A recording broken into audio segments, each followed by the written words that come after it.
Varicose veins తో బాధపడుతున్నారా? భారతదేశంలోనే బెస్ట్ ట్రీట్మెంట్ అందించే ఏకైక హాస్పిటల్ ఏవిస్. నమస్కారం గురువు గారు. శ్రీమాత్రే నమః. శ్రీ గురుభ్యో నమః. అందరూ తెలుసుకోవాల్సింది, తెలుసుకుని ఆచరించాల్సిన ఒక ధర్మ సందేహాన్ని ఇప్పుడు నేను అడగబోతున్నాను గురువు గారు.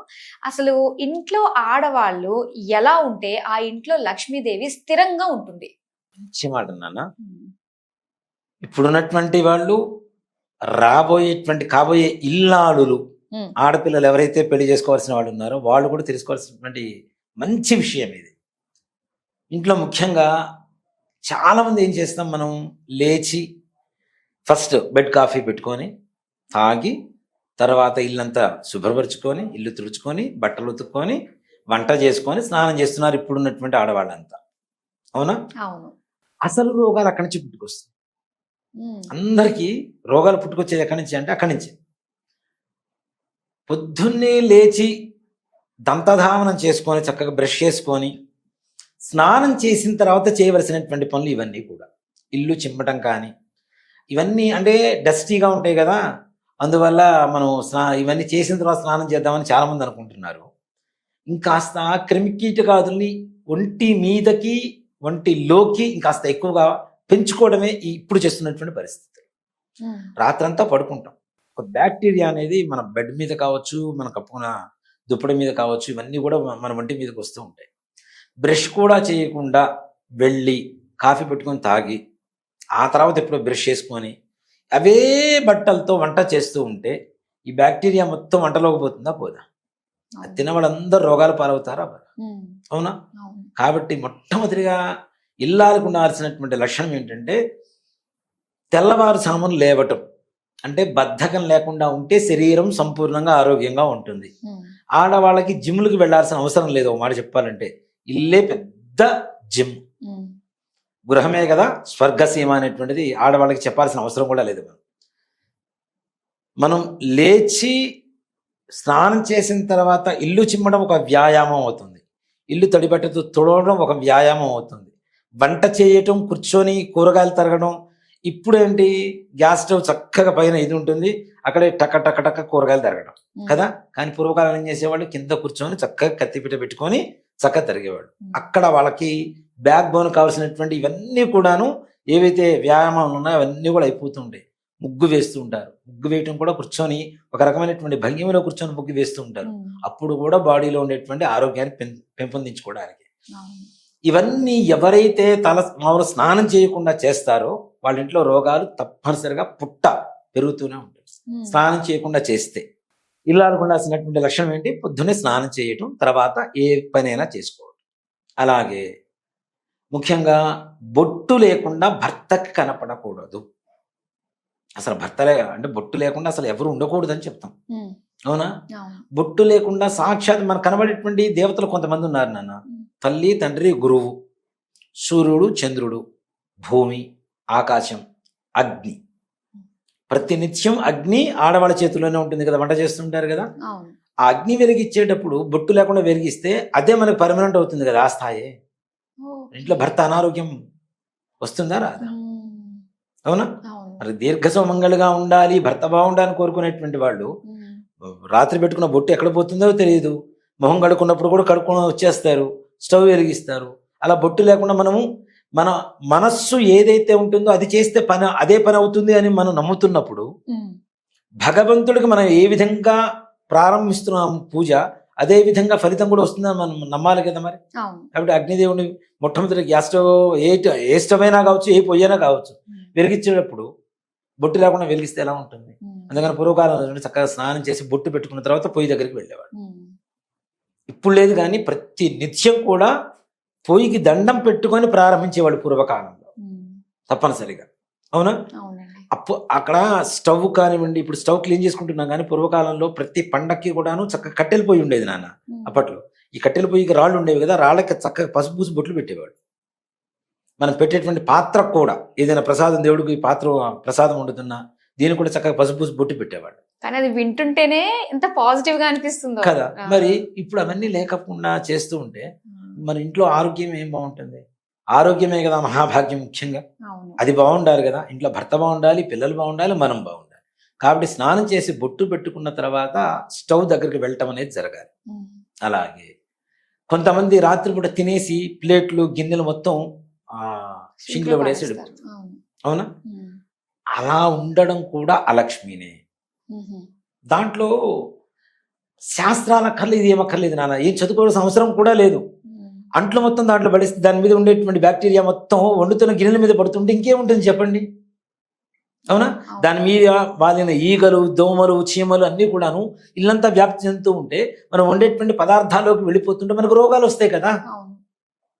అసలు అదంటూ లేకపోతే అక్కడ ఈగలు, దోమలు రావు కదా.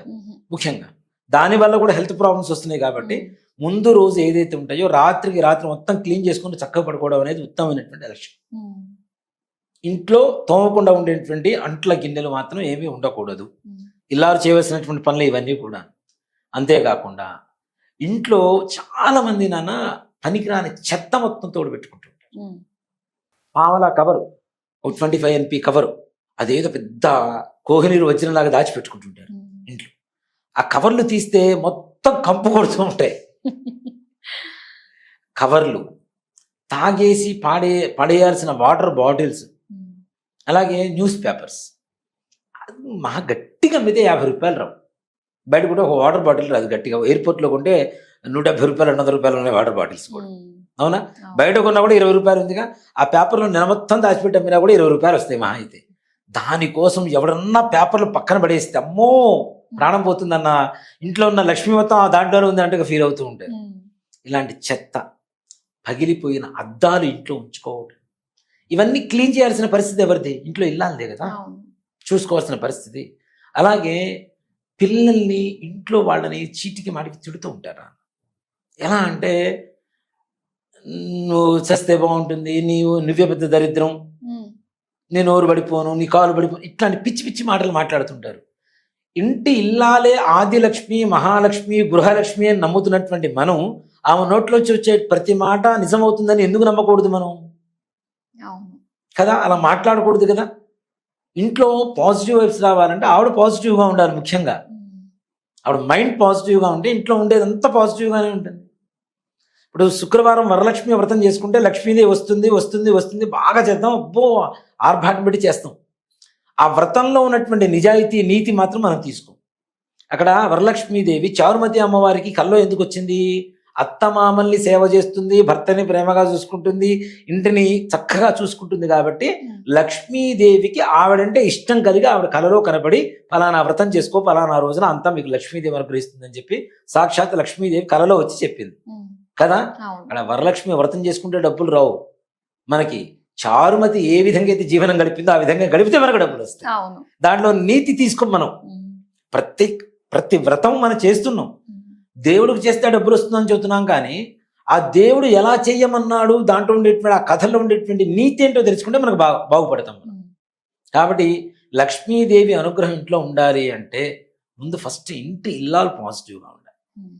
భర్త ఇంటికి వచ్చేసరికి నిజంగా అంటే తిట్టుకుంటే తిట్టుకోవచ్చు నన్ను ఆడవాళ్ళు, ఈ నైటీలో ఒకటి వేసుకొని రాత్రి సాయంత్రం 6ంటికి వేసుకుంటారు, మరుసటి రోజు సాయంత్రం మళ్ళీ స్నానం చేసేటప్పుడు తీస్తారు.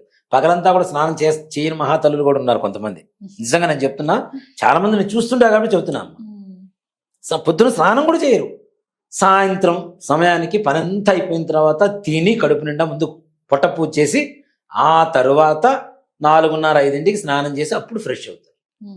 అప్పుడు కూడా ఏంటి, మళ్ళీ ఇంకో నైటీ వేస్తారు, మళ్ళీ మరుసటి రోజు సాయంత్రం వరకు అదే నైటీ. భర్త వచ్చేసరికి చక్కగా చీర కట్టుకొని పూలు పెట్టుకుంటే ప్రేమ ఉంటుంది, దాంట్లో పాజిటివ్ ఉంటుంది. కానీ ఆ నైటీ పాడుగానే నిజంగా ఎవరు తయారు చేశారో తెలియదు. కానీ ప్రారంభం వాడికి ఒక పెద్ద షాపులు, పెద్ద పెద్ద ఇవి, వాడికి ఆఫర్లు, అసలు మరీ నిజంగా అంటే ఉండాలి నాన్న. ఆడవాళ్ళకి కావాల్సినటువంటి విశ్రాంతి ఉండాలి. కానీ దాంట్లో కూడాను అనారోగ్యాన్ని మనం మన ఫ్యాషన్ పేరుతో మనకు ఉండేటువంటి అనుకూలంగా ఉండాలి అనేటువంటి ఒక దాంతో లేనిపోయిన రోగాలు మనం తెచ్చుకుంటున్నాం. వస్త్రధారణ కూడా ఆరోగ్యానికి సంబంధించిందే, దాంట్లో ఏమాత్రం కూడా సంశయం లేదు.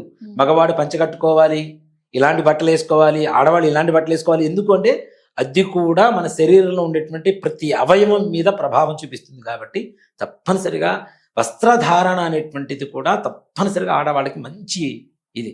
ఇప్పుడు మంచి చీర కట్టుకొని మంచి డ్రెస్ వేసుకొని చక్కగా బొట్టు పెట్టుకొని వచ్చిన వాళ్ళని ఏం చేస్తాం, నమస్కారం చేస్తాం గ్యారెంటీ. అవునా? పిచ్చి పిచ్చి డ్రెస్ వేసుకుంటే ఏం చేస్తారు, కామెంట్ చేస్తుంటారా? అవునా? దానికి దీనికి ఇంత తేడా ఉన్నప్పుడు ఇంట్లో ఉండేటువంటి భర్త వచ్చే సమయానికి అంత కష్టపడి వస్తున్నాడు, వచ్చే సమయానికి చక్కగా నిండు కనపడితే వాడు 100 ఏనుగులు వచ్చి వాడి నెత్తిన పడ్డా కూడా ఆ భారాన్ని మొత్తాన్ని కూడా గడప బయట వదిలిపెట్టి ఇంట్లో లోపలికి వచ్చేసరికి ఆనందంగా వస్తాడు అలాంటి వాళ్ళని చూస్తే.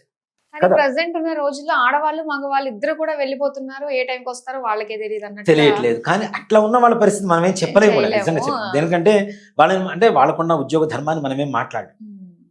నిజంగా ఒకటి చెప్తానన్న, ఈ కార్పొరేట్ స్టైల్ వచ్చిన తర్వాత మెటీరియల్ ఎవరు పెట్టుకుంటున్నారు నాన్న? పిల్లలు ఎట్లా పెడతారు నాన్న మరి మెటీరియల్ పెట్టకపోతే? మంగళసూత్రం ఎవరు వేసుకుంటున్నారు నాన్న? అవునా? మంగళసూత్రం మెట్టెలు ఉన్నాయంటే పరపురుషుడికి అర్థమైపోవాలి, వీడికి ఈ అమ్మాయికి పెళ్లి అయిపోయింది. అవునా? అలానే మెట్టెలు ఎందుకు పెడతారో కూడా మనకు తెలియకుండానే మనం తీసి పక్కన పెట్టేస్తున్నాం. ఎప్పుడైతే ఈ మనం బొటన వేలు పక్క వేలుకి వెండిది పెడుతున్నామో లోపల ఆడవాళ్ళకి గర్భానికి సంబంధించినటువంటి ఒక నరం యాక్టివేట్ అవుతుంది. సిల్వర్ పెట్టడం ద్వారా ఒక నరం యాక్టివేట్ అయ్యి వాళ్ళు గర్భం ధరించడానికి అధికారం పొందడానికి అవకాశం ఉంటుంది. దానికోసం ముఖ్యంగా ఆ వెండి మెట్టెలు పెడతాం. అవన్నీ తీసేసి పక్కన పెడితే పిల్లలు పుట్టడం లేదు, ఇట్లానే ఉన్నాం, అది చేస్తున్నాం, ఇది చేస్తున్నాం, ఇట్లానే ఉంటుంది. ఎన్ని పూజలు చేస్తే ఉంటుంది, చేయవలసినటువంటి అసలు చేయవలసినవి చేస్తే ఇంకేవి అక్కర్లేదని మొదటి నుంచి మనం చెప్తూనే ఉన్నాం. అవి చేయకుండా ఏవేవో చేస్తున్నాం. కాబట్టి ఈ ఆడవాళ్ళు పాజిటివ్ మైండ్తో ఉండాలి, ఇంట్లో పాజిటివ్గా ఉండాలి, ఇంట్లో శుభ్రత ఉండాలి, ఏ మూల చూసినా చెత్త పేరకుండా శుభ్రంగా ఉండాలి. అది కూడా ఇంకోటి కూడా ఏంటంటే బాత్రూమ్స్లో కూడా మిర్రర్స్ అవి పెడుతుంటారు నాన్న కొంతమంది. ఆడవాళ్ళు అక్కడే గంట సేపు సరిపోతుంటుంది మిర్రర్లో చూసుకోవడానికి. అసలు స్నానం అనేటువంటిది ఎంతవరకు చేయాలి అంతసేపు చేసి రావాలి. కానీ ఒక శాస్త్రం ఉంది నాన్న, పురుష లక్షణం ఏంటంటే గజ స్నానం మేష భోజనం అంటారు. మేక ఎంతసేపు తింటుందో అంతసేపు భోజనం చేయాలట మగవాడు, ఏనుగు ఎంతసేపు స్నానం చేస్తుందో అంతసేపు స్నానం చేయాలట మగవాడు. ఆడవాళ్ళు స్నానం చేసేసి ఇచ్చేసుకొని రావాలి. అద్దం ముందు నిల్చొని బొట్లు పెట్టుకొని అక్కడే ఫోజులు ఇచ్చుకుంటూ ఉంటే గంటలు ఆ బాత్రూంలోనే గడిపితే ఇంట్లో వంట చేసేవాళ్ళు ఎవరు, కాఫీ పెట్టేవాళ్ళు ఎవరు, పిల్లలకు సేవ చేసేవాళ్ళు ఎవరు, అత్తమామలు చూసేవాళ్ళు ఎవరు? అవునా? కాబట్టి అసలు బాత్రూంలో మిర్రర్ ఉండకూడదు అనేటువంటిది వాస్తు శాస్త్రం కూడా. వాస్తు ప్రకారం కూడా బాత్రూంలో అద్దం ఉండకూడదు. ఎక్కడైతే బాత్రూంలో అద్దం ఉంటుందో ఆ ఇంట్లో సుఖ సంపదలు ఉండవు, భార్యాభర్తలు అన్యోన్యంగా ఉండరు.